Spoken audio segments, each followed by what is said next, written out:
19 million so'mga bitgan 4 ta eshik 5 ta romimizni o'zlaring ko'rib baho beringlar. Shunaqa arziydimi, yo'qmi? Javoblaringizni kommentariyada kutib qolamiz.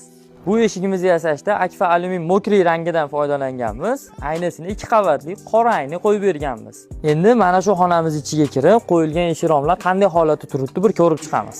Xonani dizayniga e'tibor beringlar, juda did bilan qilingan bu xona. Bu xonaga xuddi shunaqangi ranglardan foydalansalaring, premium klass sifatida beradi. Oddiy oq yoki boshqa ranglardan foydalanganda bu dizayn bu sifatni bermasdi. E'tibor beringlar, oynalari tashqarisi oq ko'rinyapti, yorug' ko'rinyapti. Sabab tashqaridan kirayotgan salqinni to'sganmiz. Tashqaridan qorong'i ko'rinadi, ichkaridan oq ko'rinadi. Ozgina changiga e'tibor bermaysizlar, chunki bu xonada hali qurilish davom etyapti. Havas qilganlar bo'lsa, bitta like bosib qo'yish esdan chiqmasin.